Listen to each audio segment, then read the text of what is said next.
All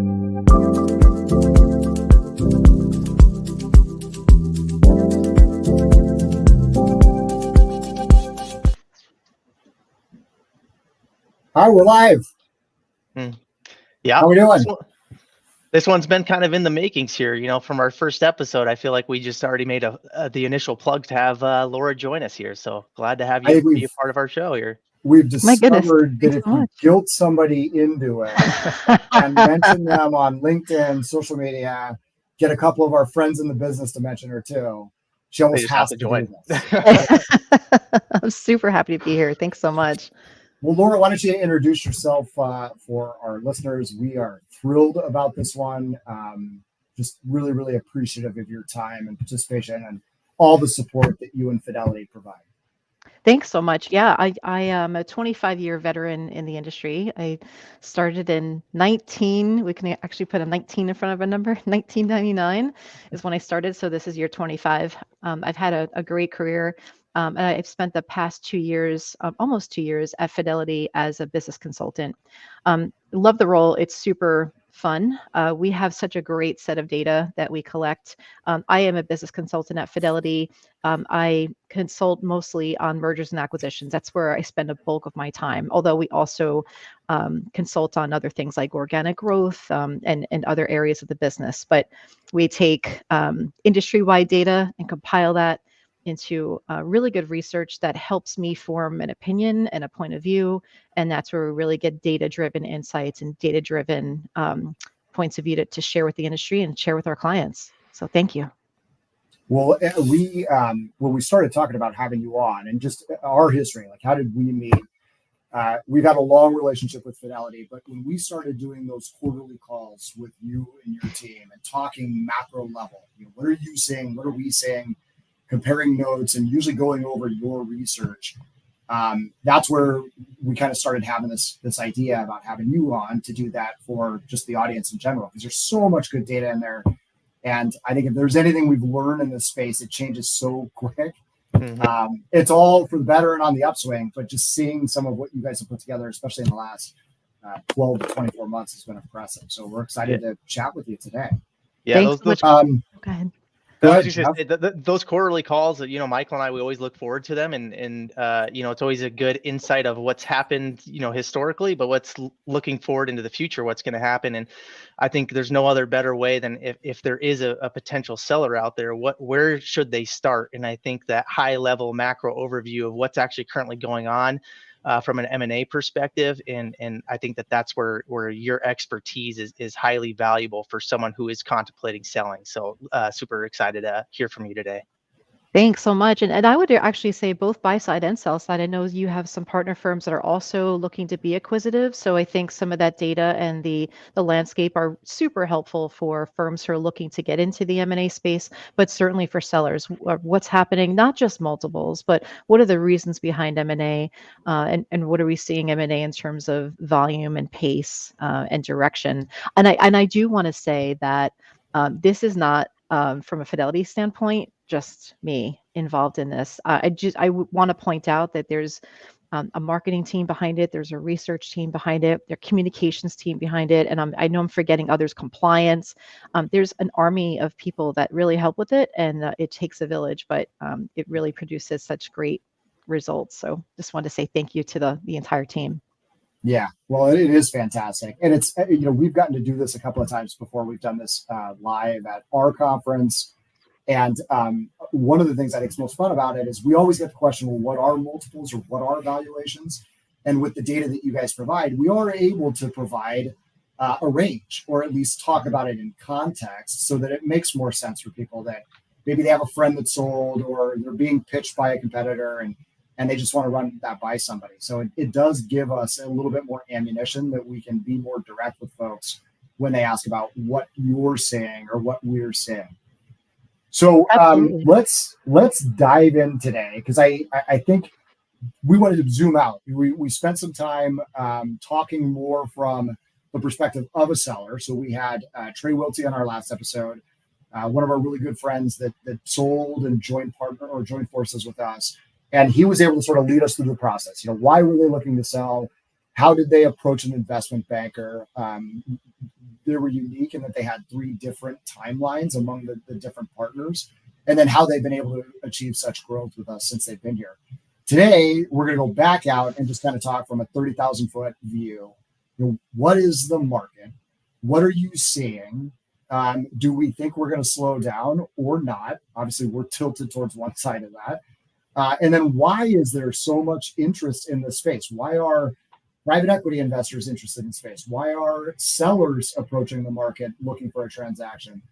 And I'll ask you to just sort of prognosticate too. Where do you think we're going to be 5 years from now? We've got our own views, but I don't want to taint your view with ours. So the floor is yours. Let's just have a conversation around all these topics and see where it goes. Yeah, thanks. I appreciate that. And I wanted to point out on your last episode, I really enjoyed listening to it. I love hearing perspectives from people who actually have gone through the process. And I think my favorite thing of what he said was that the hardest thing is taking your name off the door. Right? Because you can't teach that. Like you can't teach somebody on how to go through that emotional process. But I think what we really glean from these types of discussions and where the markets are going and factual and fact-based numbers and the like is how do you prepare yourself to be just self-aware on what you're experiencing from an emotional standpoint? And if we can bring up that first slide, I'd love to talk through that because it is that macro view. Thanks so much, Chelsea. It's that macro view that talks about all the headwinds that we're facing as an industry, and you're not immune to it. I'm not immune to it. Nobody here is immune to these things. And I'll start at the top right side of the slide.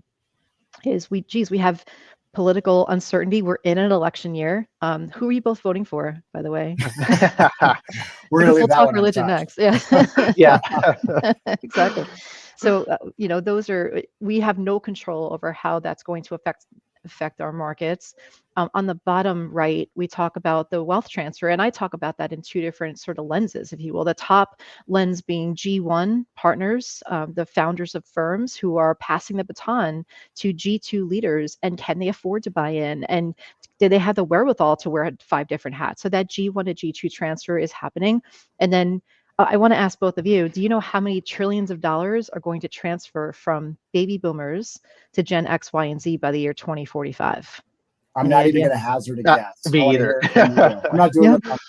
Yeah. $73 trillion Oh, wow. is, yep. And we're starting that now, right? So we're already starting this wealth transfer, both from a G1, G2 advisor sort of business perspective, and then also from an investor perspective, just the sheer wealth transfer. So I always, as a consultant, say, get in front of this. If you're not getting in front of this and having those conversations with the next gen of your clients, I know this is not that type of discussion. I don't want to morph there, but just to put it out there, get in front of that because it is happening. And then that leads to succession planning. And only about 35% of firms have a written, viable succession plan in place. We saw that again from our benchmarking study that just came out. And we're having another one released, I think, this month. So we should get some really good intel in terms of succession planning and where mindsets are.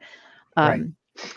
And then on the lower left, I talk about, I'm sure both of you are not having clients picking up the phone. You say, I'd love to talk to you less. I'd love less of your time. Any advisor out there is probably experiencing the same thing. The clients want more. They want more services. They want to be the sort of that one-stop shop. And I can talk about what we're tracking from an adjacent practice standpoint as well. But clients are looking for more, but they're looking for it more often than not for the same fee. And that's where we talk about fee compression. That's sort of my definition here of fee compression a little bit. And then having the right technology, having the right talent in place. And then on the upper left, the rising cost of capital, inflation, new regulation, all these things are headwinds. And one would take a look at the slide. First of all, you can add 100 other things to this slide. And then they would just say, geez, M&A must be down. And actually, I was sitting with a gentleman on a plane ride back from DC last week, and he's in a different industry, and we were talking about what we do for a living. And he asked me, and it was funny the way he phrased the question, why is M&A down? He just assumed it was in our industry. And I'm like, actually, it's quite the opposite. M&A is super strong in our industry, and we could talk about those fundamental reasons, but from all these headwinds, we're not seeing a slowdown in M&A. No, I totally agree. First, I have to compliment you. You didn't just slide the AirPods in and tune out when the guy was asking you about your job. So well done.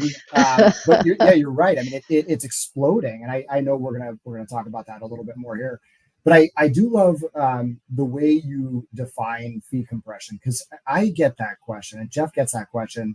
It's not about the race to zero. We're not talking about doing everything for free. We're not talking about custodians doing it for free, or RIAs doing it for free, or advisors not earning a healthy fee. What we're talking about is exactly what you said. It's, I'm expecting more of you. We're going to stretch you out as much as we possibly can.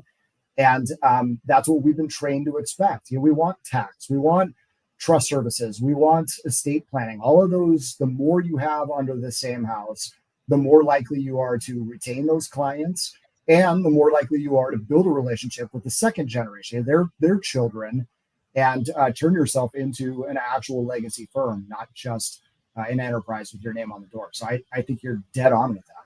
Yeah, I love this slide, Laura, because I think my eyes light up when I see all these different bullets that you put here, because I think from a buyer's perspective, it just shows us how much opportunity is out there to find the right partner who might need some of these different bullet points checked off for the different services that a strategic buyer may be able to offer. So this is just a phenomenal slide. Yeah, thanks so much. And it really comes down to the why behind M&A. Sellers have their mindset, buyers have their mindset. But from your, what you just laid out, a couple things. First is we're seeing buyers acquire adjacent practices. So what we track on our M&A reporting is wealth manager firm acquires wealth manager firm. It's been done thousands of times. It goes on the report. But the new trend that we've been starting to track, just because it's been becoming so much of a trend, is wealth manager firm acquires, to your point, tax practice, OCIO practice, life planning services. So it's really expanding because firms, even legal, trust services, firms want to become that one-stop shop and that one-stop sort of fiduciary of all aspects of a client's life. And they really want that stickiness, which we do have in our industry, but even more so, instead of referring business to a partner firm, you can have it all in-house. So that's one.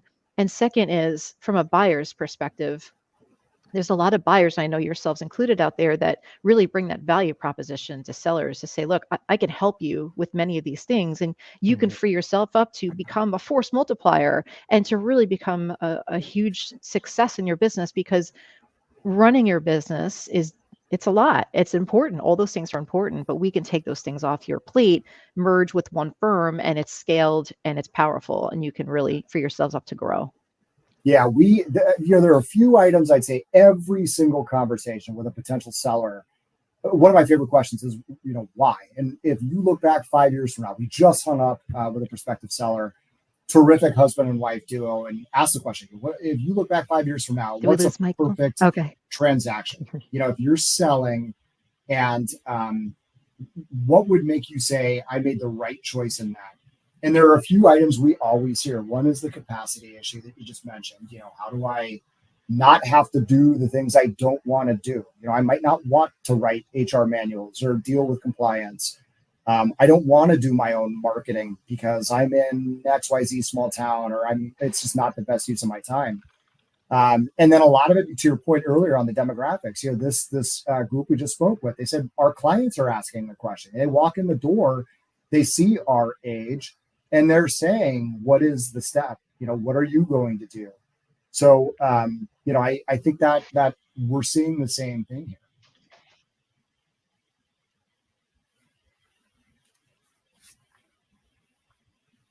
Laura, are you hearing me? Sorry, you were cutting in and out. I know that you were talking about, I was cutting in and out. I'm really sorry. Can That's you all repeat right. that last part of the question? Let's go. You go right ahead. Let's talk about your next slide. How active is M&A right now? Absolutely. And I did hear you talk about reasons. So I'll touch on the reasons and then I'll get to this. So we saw the headwinds, and one would say, wow, that's going to really tell us that M&A is going to be, super down. Not the case.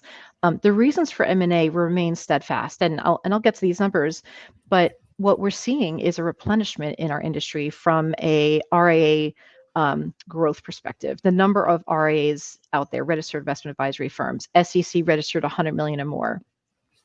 We're seeing that at the end of, from memory, 2022, they were 15,411 firms. That's up from 14,806 the year before. So even though there's this consolidation, there is still more firms being formed than are being acquired, this replenishment effect. So the sheer fragmentation of how many advisory firms are there out there is a really strong reason for M&A. We are nowhere near consolidation. It's going to take us about 50 years at this run rate to get to a place of, call it consolidation, but still 4,000-ish firms out there if we keep going at this pace, all else being equal. The other things that we see out there in terms of reasons are threefold. Number one, and I'm sorry if you touched on these, I just couldn't hear your audio. I'm sure you're going to say it better than I did, so go right ahead. I'm sorry. First is, like I said earlier, your firm's clients are looking for more from us and not less. So increasing set of services is first. The second is offloading those defensive things like legal, compliance, HR, cybersecurity. Again, all important, but takes me away from working with clients. I want to partner with a firm that can help me either by acquisition or by selling my firm that can help me. And third is succession planning. And we talked about succession planning earlier, but M&A can be a solve for that, where G2 might not be able to buy in. They can't afford it because everything's so expensive right now. So there's a lot of creative deal structures that are being worked in to give G2 that opportunity. So those are the fundamental reasons. Well, I'll touch on these numbers here. What I find super interesting is that M&A has been exponentially higher year after year. It's been growing like wildfire. It's been record breaking every year until last year. And until last year, in 2022, we recorded 230 RIA M&A transactions. Now, again, we record 100 million and up in terms of purchase assets. So I know that there's a ton that we don't record. We just don't have visibility into those numbers. Of course. We recorded 227 RIA M&A transactions last year. Now, that's 3 transactions off. There was a firm that announced in February that they purchased 3 firms, but it was for prior year. So there we go, tied the record. Mhm. And then, and then strategic acquirers do tell me that at the request of the seller, that they don't always go to press with the news of the acquisition. So do we break a record? I'm going to say we did off paper, but on paper, from a technical standpoint with guardrails, right? 3 transactions side. I'm calling 2023 super solid in the face of everything we see. I'm calling 2024 off to a very purposeful start. We're not seeing record-breaking activity right now through the first quarter of 2024. I'm looking at, we just closed May. I think we're at, I forgot the number. I think it's like 86 transactions year to date through May. I'm tracking about 17 right now transactions through June, and June's not yet closed. But we don't put in our report and on the mainstream of the report minority transactions where there's a minority stake. We're not putting the adjacent practices in our mainstream report. That's why there's others in the industry that are saying record-breaking activity, but they are a little bit different in how they're counting the transactions than we are. But I'm calling this off to a purposeful start. Yeah, I mean, you obviously have to set guardrails. Nobody's going to capture everything, but a couple of points, and you and I have had a healthy conversation around this. Yes. The under $100 million practices or firms, there is so much volume in that space. I know somebody in my hometown. We golf together, we eat together. They become the acquirer. That's never reported. You might not see it. They might even be at the same firm, but those are obviously not in here. And then we've mentioned before too, somebody that sells from under a corporate RIA. So I belong to XYZ independent broker dealer. I use their corporate RIA.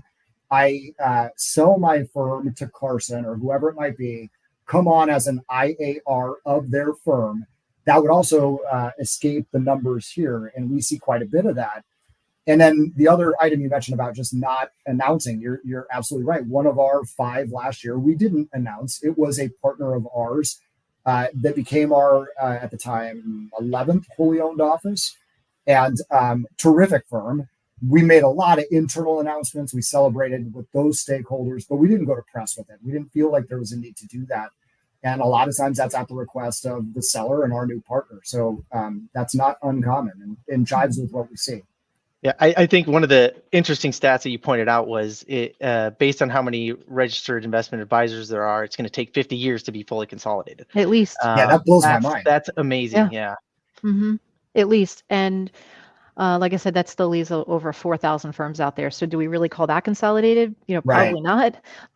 But I need to do the numbers again this year, but I just did it off the side of my desk, and I'm not going to name names, but the largest advisory firm only has about 3% market share right now in terms of investable assets. So huge runway in front of our industry. We're still relatively young as an industry. We only became mainstream in like the 1990s. So I don't think we're where the accounting industry is, or the airline industry, or the insurance industry. There's so much runway ahead of us. Yeah. I totally agree. And that's a great point about we are seeing consolidation, but it's nowhere near what we talk about in those other industries. But it definitely does not mean contraction. I mean, just the amount of brand new firms every year, and that will continue. I mean, as we see the move towards independence, whether it's from a captive firm or from a corporate RIA, there are a lot of people out there that rightly believe that they can build this themselves to some extent before they have to solve for succession or capabilities or capacity or whatever it might be. 100% correct. So you have choices out there, right? Because I think everybody is looking to grow their practices. And I really need to state that it really does need to be for the benefit of clients, adding services, adding talent, adding things that help clients, because that's the clients are the heartbeat of what we do. But what I'm seeing now, I also want to talk about the size of deals, if I could. Let's do that. Okay, from a size of deals perspective, on the right-hand side of the slide, 4 out of every 10 transactions in 2021 was over $1 billion in purchase assets. And that declined significantly in 2022. And I'm thinking there's a couple of reasons behind that. First is market volatility. We saw in 2022. Larger firms have a bigger swing of EBITDA when it comes to markets. Their assets are down. That means you're billing less on assets. Cash crunch, EBITDA's down, right? The same multiple applied yields a lower purchase price. And M&A should not be a market timed activity, but I think for larger firms are saying this is not our time. Also, there are firms who are just reaching that $1 billion mark, and for them, that was not the time to get into wanting to sell their firm. And then, we're just seeing that rebound right now because we're seeing that the definition of what we're calling a larger firm is becoming larger, and the median firm sold last year is about 450 million.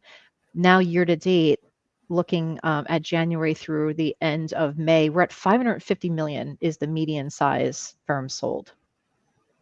Yeah, it's crazy. I mean, it's indicative of the success and the service of what our advisors do. That's terrific, but just the acceleration just year over year on the size of these transactions. The comment on the $1 billion firms too, this is anecdotal, but I think, Jeff, you'd agree with me. When we have conversations with those larger firms, they are getting to a size where maybe they don't have the scale on the technology or the marketing, but there is infrastructure there. So if they choose to pause and maybe not pursue a transaction, they can withstand that a little bit better than a firm that's got 3 to 6 stakeholders, rather than 12 to 20. So they're able to sort of just press pause. They know they're going to still be attractive if they go to market 6 months from now versus doing something right now. That's exactly right. Exactly right. And I think until those fundamental reasons for M&A go away, I still think you're going to see a market for all types of firms. There's still a ton of choice in the marketplace, which is a good thing because there's still so many firms out there, big, small, medium sized, they're all out there. But the definition of the larger firm is just getting larger. I'll also say it depends on what the acquirer is hoping to accomplish. Absolutely. Everybody loves those giant firms. To pick up $1 billion in assets and add a really capable team, that's incredibly attractive. But it's a lot harder to grow a $1 billion firm at 15% versus a firm that's at 300 million. And when you get those more sort of family-run enterprises, and you can just make a couple of tweaks and help them do what they really enjoy doing and see outsized results, that's also really personally and professionally gratifying. Well, even to add to that too, Michael, the billion-dollar firms, they have proven that they can grow. So they might not necessarily need a strategic partner to help them to continue to grow because they're already doing it. Yeah, well said. Yeah, and absolutely. And I wanted to, I lost my train of thought earlier, bringing my train of thought back. This happens. So firms do have choices, right? Doing nothing is a choice. If you're growing, absolutely, and you're liking the set of services you offer, and you have great talent, and you're growing your G2, and you have next generation relationships with your clients, maybe you're doing fantastic, and that's good, right? So doing nothing is a choice, and that's an option. Or thinking about M&A in some form, right? Maybe you have gotten to a place where you've plateaued, and the services you offer, you can no longer keep building it yourself. It's expensive to hire talent. It's expensive to get technology. It's expensive to build out services. So either selling a portion of your firm in a minority stake transaction, or selling a majority stake transaction, or making an acquisition, depending on what you're looking to achieve. But to your point, it always goes back to why. What is that mindset? Yeah. And what are we looking to achieve? Firms should always have that big mountain strategy in the distance, where they're looking to run their firm and make this decision for the strategy of the overall firm and to help clients. Yeah, one of the things I love about where we're at as an industry today is you do have such choice. If you are approaching the market as a seller, there are 24, 25 really great firms that are super active in acquiring and bringing on new partners. And you can have your non-negotiables and talk about them in the very first call. And if we're not the right fit, or whatever firm is not the right fit, nobody's going to have their feelings hurt. You can say, hey, I'm looking for XYZ. I don't think we would be happy together. And that's totally okay. Somebody out there will fit you perfectly. And it's really neat. You don't have 2 or 3 firms you could talk to. You've got 25. That's exactly right. And to your point, nobody's feelings gets hurt. Yeah. There's a ton of choices. There should be. From our evaluation and deal structure study, which we released last summer, which is still very relevant right now, buyers are walking away from 52% of deals that they evaluate. Now, I'll say that the number one reason there is valuation. I know we'll talk about valuation later here, but culture is another, and just not having that strategic alignment of the business is another. So if you're trying to achieve something very specific and you're not matching with the correct buyer, that's okay, because to your point, there's many choices. There's aggregators out there who, there's very plentiful amount of aggregators. There's full integrator models, which I know, Carson, there's a brand adoption there. So right. there is a ton of choice. And I think that's a healthy thing for the marketplace right now. Oh, I totally agree. Yeah, in 2022, our first year being really active with external M&A, having conversations with new assets that might potentially join our platform and join our family. We saw, let's call it 75 plus deals or opportunities. We passed on 48 of those. And it wasn't because they weren't great firms. A lot of them were terrific opportunities, but they didn't fit what we were doing in that point in time, or at that point in time. Now we've changed some of our approach to open up that addressable market and get a little bit more in line with the same rates you're seeing everywhere else. But there is a lot of opportunity for buyers and sellers. And I totally agree. It's a great market and a great time to be doing this, either from a seller or buyer's perspective. 100%. I couldn't agree more. Yeah. So let's talk a little bit. I know everybody's going to ask about the valuation stuff, and what is the multiple? Where are you seeing it? What is your view on it? So I'm going to put you a little bit on the spot and ask you to share some of that. Are you okay with that? Absolutely. Yes. All right. Let's do it. And it's all metrics, right? All fact-based data. I know that's on 2 slides from now. I do want to come back and talk about that slide that we're going to skip over right now, and talking about sort of, you were mentioning the pause from a seller's perspective. I want to talk about the pause from a buyer's perspective. Yes. And why? And why. Yep. But yeah, let's hit multiples. I'm asked about multiples all the time. So pretty much every day. Yeah. Almost every day. Maybe not on holidays, but almost every day. Weekends too. I can take weekends off. But what we saw from our valuation and deal structure study, again, still highly relevant information. We did the first study in 2019, so 4 years ago, and we wrapped up the study again in 2023.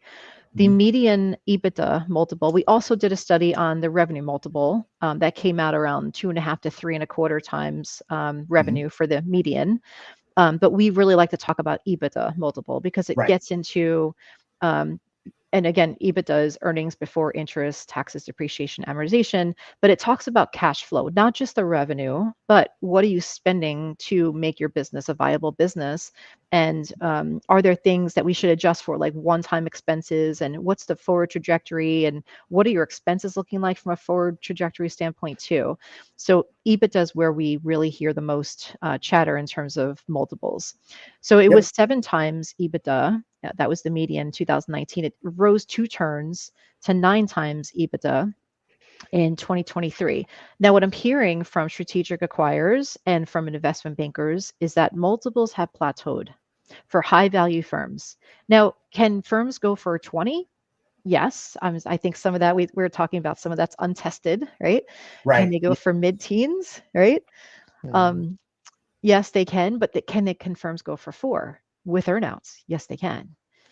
So there's value adds, right? And there's value detractors that can really dictate plus or minus where you are from the median.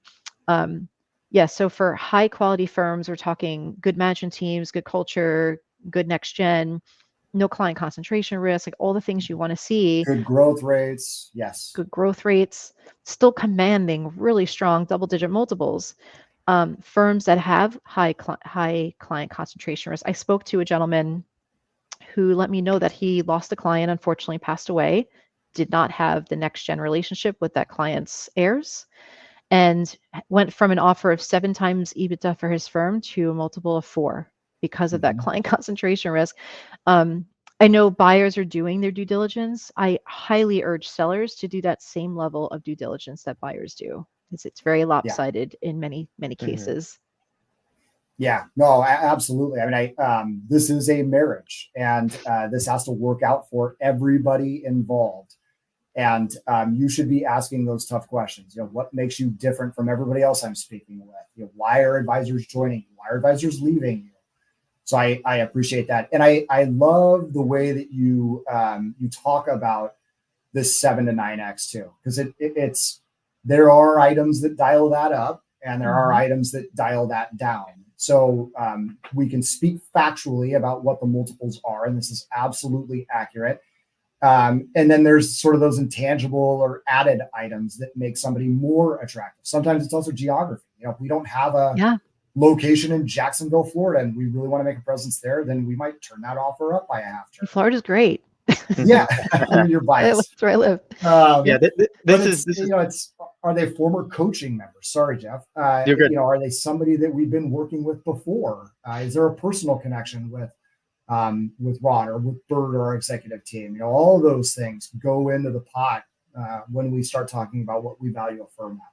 Go ahead, Jeff. I was just going to add, the multiple conversation is one that can last for hours because there's just so many different drivers that tug and pull at, where the multiple actually is going to come in at. And, everyone hates the answer, oh, it depends. But I mean, that's the truth is unless we look under the hood, we can't really accurately pinpoint what your multiple is going to be until we actually do that. But this is a great data set that shows you, through previous transactions where the average multiple is aligning. And to Michael, your point, there might be some instances that a firm might pay up, or in a distressed sale, unfortunately, someone might pay a discount for that. For sure. And then what are advisors' mindsets too, or firm owners, right? So if a firm owner is looking to, just retire and hand over the book of business, they might take a hit on that multiple. Whereas somebody is looking to stay and to help grow the firm and be a force multiplier. You used the word force multiplier last time. I love it. Yeah. I love it too. I'm leveraging that word. But yeah, you might pay more. And then beauty's in the eye of the beholder, right? So to your point, if you want to build a presence, you might pay a little bit more, then somebody's like, I already have a national presence here, and I'm not looking to expand this. They might not find a firm as attractive as somebody who's looking to, with a very narrow focus to build out that presence. It's all in the eye of the beholder.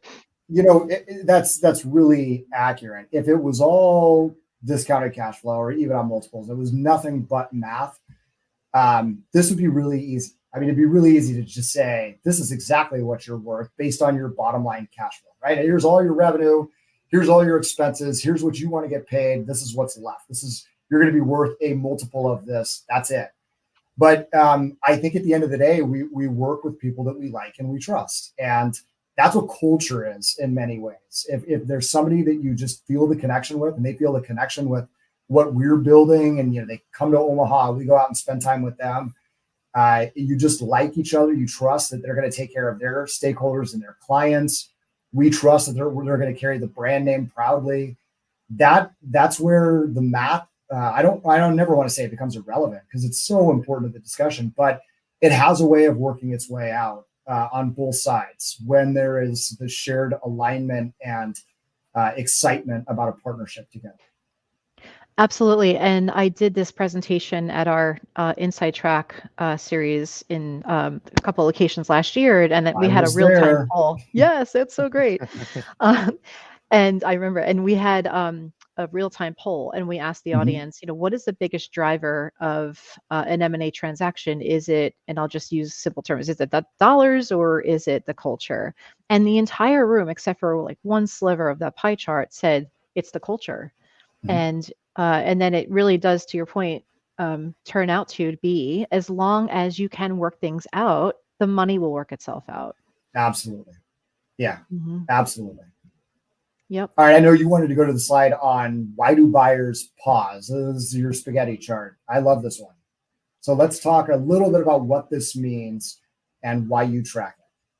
Well, thank you. A couple things on this slide. First is it is a spaghetti model, and I live in Florida, so I'm totally allowed to say spaghetti model because of the hurricanes that we get.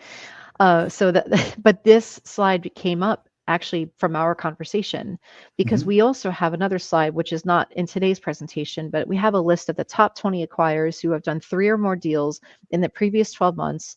And we know that out of those leading 20 firms, they represent 61% of the overall market share, and about, I think it was in the 30s. Actually, I do have it here. Let me go get that. Sorry, I do want to be accurate with my numbers. 37% of purchase assets. Now, going back to the 61% of transactions, that used to be 72% of transactions 5 quarters ago, when I first started, carrying this sort of torch forward after I took the M&A program from Scott Slater. So it used to be 72% of deals. Now it's 61% of deals, that leading cohort of 20. So when we were talking, and she's like, why, right? Can we map this out over time? And that's where this slide was born. It's like, that's a great idea. So in mapping this out, I didn't want to put all 20 on here, because that would just be horrendous to look at. Yeah. Right. But wanted to show the ebbs and flows of a natural business cycle. And in the last quarterly report, I actually talk about the aspect of breathing, right? You're breathing in, you're taking capital, you're getting your teams aligned, and you're going out to make the acquisition. But then you need to breathe out. And that's not a sign of weakness. It's a sign that you need to take care of your staff. You need to take care of your teams. You need to be sure that the integration's going well. So if somebody, on this chart here has done 20 in 2022, and they've gone down to do 9, again, not a sign of weakness. And I call it R&R. And they're not resting and relaxing. They're recapitalizing and recalibrating. And that's not a bad thing for the industry. I think it's healthy, because it shows that not everybody's on the same cycle. It shows that there's room for new entrants to come into the space. We have, again, I want to be accurate here. We had 37 first-time acquirers come into the marketplace last year because of this sort of pullback from many strategic acquirers. It allows a health in the marketplace.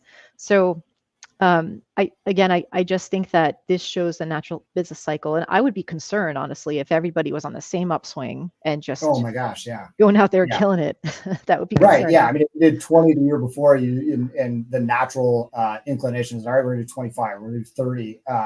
That's that's a huge strain on an organization. And I mean, you've got the best of the best on this slide here. None of these firms forgot how to do M&A. None of them Mhm. decided that they just weren't going to pay as much. I mean, there is strategic reasons why they did everything, including maybe slow down for a cycle. And I think every firm has to deal with that. How do you grow thoughtfully, make sure that the delivery model is not suffering, and make sure that you're continuing to keep the promises you made to the folks that sold to you. Yeah. And the sheer volume of transactions, I also just like to point out, these are really, really they're very good at what they do. These are people that know exactly how to run a deal, how to run a process, how to integrate that business. They've been through this multiple times. So it does speak to, in my opinion, the health of our business and the M&A model in this space, that you've got this many total transactions represented from a relatively small cohort. Yeah, I was just going to add, integration's key to the successful transition of all these businesses. I mean, at the end of the day, people or firms who are acquiring, 15 to 20 different firms year over year, you want those firms to be your cheerleaders after the fact. So if you're not integrating them properly, what type of message is that going to be when they talk to another potential seller? So it's completely understandable that there is a potential slowdown after the fact after a monster year like that. Yeah, 100%. Jeff, every single firm we talk to says, let me talk to somebody that looks like me that sold to you. Mm-hmm. And you're absolutely right. You got to make sure you built solid relationships so that you don't have somebody saying they regret doing a deal with you. Right. And perception's reality. Right. Yeah, And what is your absolutely. brand in the marketplace? So yeah, you definitely Right. want those good conversations. And, from what I'm hearing, and I'd love your thoughts on this too, it could take upwards of, a year or two to integrate all the technology. That in itself is a bear to complete. Yeah, no, I agree. It's, these deals don't happen overnight. Even under the best circumstances with the best banker driving the process, they just don't. They're anywhere from 6 to 9 months from sort of working with somebody, putting together your data, getting in touch with all the potential buyers, going through a dating process, getting an LOI, talking integration and transition, and then actually closing, and then going through the transition itself. And that's why a lot of the conversation isn't necessarily around what's going to happen leading up to day one. It's what's my glide path. There are a few firms that use that term, which I love. How long do I have to move investments into company models, if that's the model that you guys have? How long do I have to take my name off the door? When do I have to cancel this or this or this? And that's where I think you really have to be thoughtful. We are making an investment in a successful firm. We're not investing in projects or distress sales or firms that have to sell. These are usually attractive businesses in their own right. So we don't want to upset that apple cart. The last thing we want to do is do something that's going to lead to client attrition or retention concerns. So the more flexibility you have in working with a firm that approaches you and says, I'm ready to sell, you're the firm that I'd like to buy, then the better. Absolutely. Well, we're 45 minutes in, Laura. We are, fast. I know it's much faster than it ever does. Parting thoughts or anything we didn't talk about today that you were like, hey, we need to make sure we cover? I think forward looking. M&A Yes, is, 5 years forward from now, where are looking. we going to be? 5 years from now, a couple things that I'm watching. Just number one, just the continued pace of M&A. I don't see it slowing down anytime soon. Mhm. Do I think it's going to be record breaking this year? Probably not, but that's okay, right? It doesn't need to be record breaking every year. It's purposeful. I think it's a little bit different than 2022. Interest rates are higher. I think buyers are going in with the mindset that even if they're debt sensitive, interest rate sensitive, they can restructure their debt, a couple years down the road when interest rates hopefully, tick down. So that's one thing. Interest rates I'm watching. I want to see what the pace of M&A looks like in the face of a different interest rate environment. Mhm. But what I'm also watching is private equity. We didn't really talk about private equity, but I think they're a little bit different now than they were about 5 years ago. It's becoming more mainstream. I think private equity came in with the mindset a couple of years ago that, look, I'll have you run your firm. You know what to do best. You're a strategic acquirer. use our capital to good use, and we're willing to partner. And I still see a partnership, but I see private equity much more involved with growth goals, with strategy. And 5 years down the road, I'm just watching to see what that looks like. Are we taking more majority stake from private equity? So another article today that another firm might be up for sale, private equity might be coming in to take a majority stake. And then what happens in those portfolio companies? Maybe that's Right. where the mega merger happens instead of an outright buy. So there's a lot of things to watch, but until the fundamental reasons of M&A go away, and until private equity's enthusiasm wanes, I don't see M&A slowing down. I think you and I had a conversation at our conference. It was probably a year and a half ago now, but we were in agreement. I mean, we've got a 10 to 15 year bull market. And I am very much an optimist that we are going to continue to have purposeful M&A. I'm going to steal your phrase, for a long, long time. I mean, this is not going to change. It's not going to go away until we see this massive generational shift happen and the wealth transfer end. There are going to be assets in play, and there are going to be advisory firms in play looking for a solution. Absolutely. Yeah, it's definitely here to stay. Yeah. Well, I just want to extend a huge thank you to you. This is not going, I'm going to tell you, this is not going to be the last time we're going to have you on. I would love for you to return. We really, really appreciate you and Fidelity and all you guys do for us and for the industry as a whole, because it is really valuable data for everybody. And I think we all kind of look at the same stuff, and we really can learn from what you guys are doing, and we appreciate you. Well, thanks so much. And we appreciate your business. Thank you so much for being part of the Fidelity family. And I'd love to be back. So thanks so much. Awesome. We heard that first, Michael. So she's got to be back on. So. You got to record it. Yeah. Yeah, it's recorded. It's live. Excellent. All right, guys. Right. Thanks for joining us today. Laura, have a wonderful day and enjoy your vacation to come. All right. Thank you so much. Laura. Thank you. Thanks, guys. Okay. Take care.